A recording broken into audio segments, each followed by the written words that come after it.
So just like with the Acer 5 Nitro video that should release alongside this one, today we are going to be taking a look at the Asus Vivobook 15 laptop. Now, the exact model should be on the screen right now. And yeah, first, I know a lot of you guys might have a question, and that question is most likely, why do you have this on your screen right now? Why do you have the LLG, the Limitless Lab Games logo on your screen right now?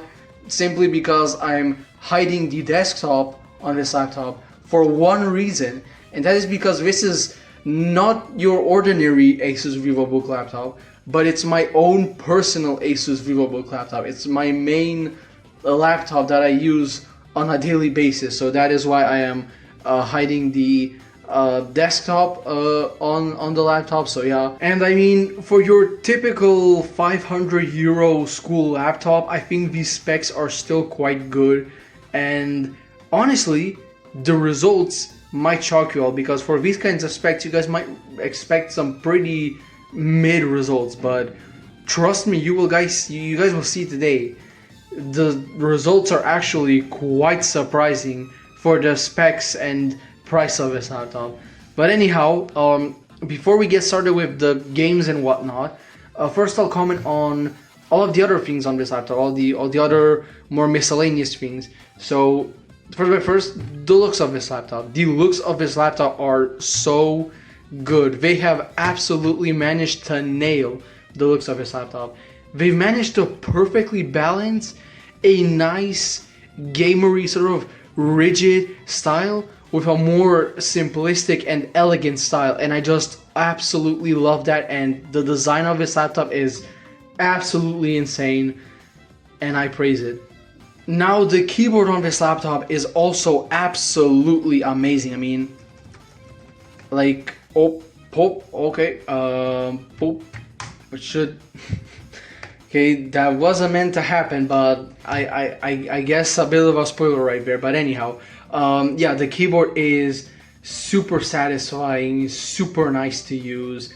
It just has this sort of clicky feel to it that I absolutely love, and it just, wow, okay, yeah, it is absolutely amazing. Now, the display itself is also really nothing to write home about. Like, it's a normal 1080p 60Hz display, normally what you would expect from a school laptop like this, but I mean, it does the job, and it's still not that bad or bad at all. It just does its job, and it's actually quite good. But now that we're out of the way with the more miscellaneous things, now let's take a look at the performance of this laptop, and I mean, yeah, how it plays games in general. And here we are inside of Teardown, so let's go and play. Now, I don't know in which kind of resolution is this. Yeah, it's in 1080p, so yeah, but it is on the lowest settings. So yeah, 1080p on the lowest settings.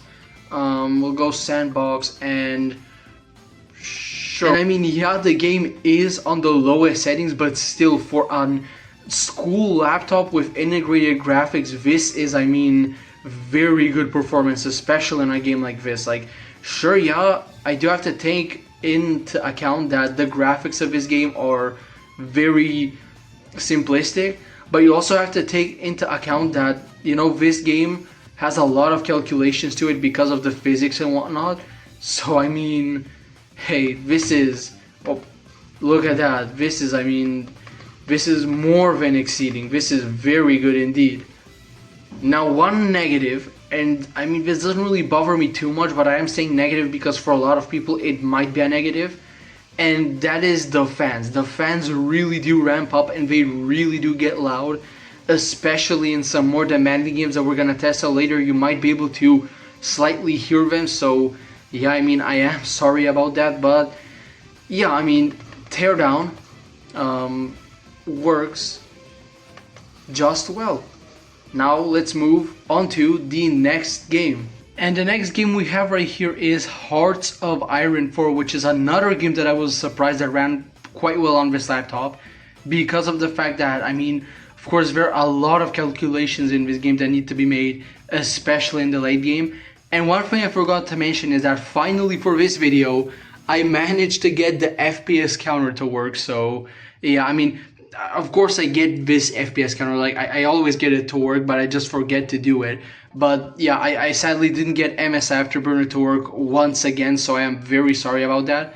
But anyhow, let's go and start a new game instead of the 1st of January 1946. And why not, let's play as the UK, why not? I mean, I rarely play as the UK, so yeah, why not? Yeah, we can just start. I mean, either way, we're just gonna test it out for like a few minutes, and then we're gonna go. And here we are as the UK inside of Hearts of Iron 4. So yeah, I mean, even if now, because I'm playing on a touchpad, it might be hard to zoom out, but even when we do zoom out, this game still does not lag that much. If you're wondering, it is on 1080p. It's just on the, I mean, it's not on the, I don't think it's on the lowest settings. I think it's on like low settings, not the lowest, but like low settings. So yeah, 1080p. So yeah, let's just play as we normally would.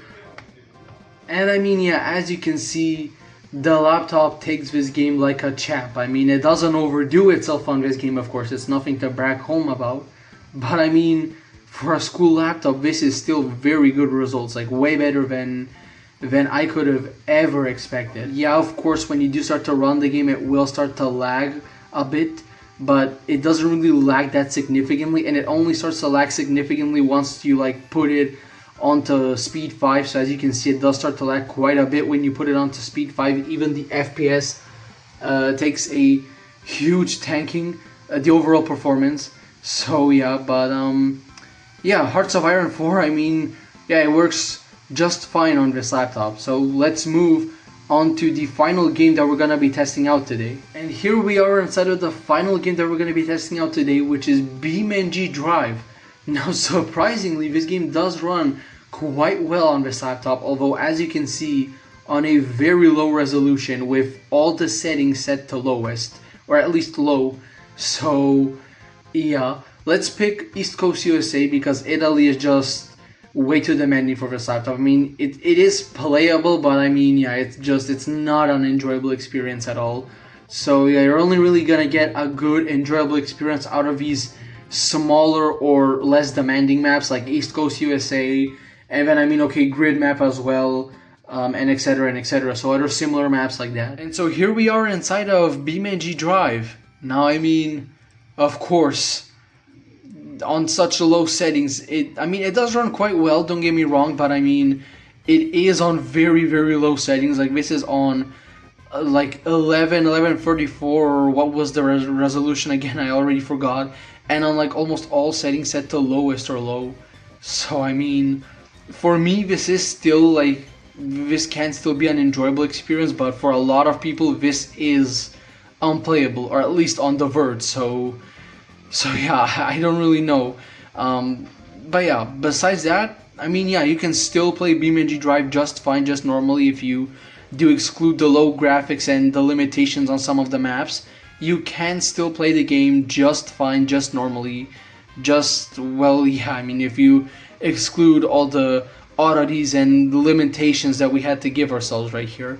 But yeah, I mean, for such a demanding game like BeamNG Drive, even on such low settings, this laptop is still, you know, taking it very, very nicely indeed. And I mean, yeah, I just have to praise it for this because, well, yeah, it is on low settings, it still takes most games like a champ, and I mean, I do have to respect it for that because, I mean, it was built for the intention of being a simple school laptop, but it actually turned out to be a very competent little gaming device for most games like this that we've tested out in today's video, and of course, less demanding ones as well. And so, would I recommend this laptop to all of you guys? What is my final verdict?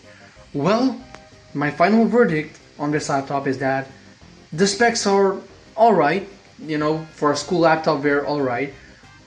For the build, it is very good, and the looks are amazing. The keyboard is absolutely amazing. The screen is alright. And the overall performance, while not being anything to write home about, it is still very good and actually exceeding when compared to the expectations of most people when they first saw the specifications. But yeah, what is my final rating on this laptop? Well, a final rating for this laptop would be a solid 7 out of 10. Not terrible, but not amazing as well.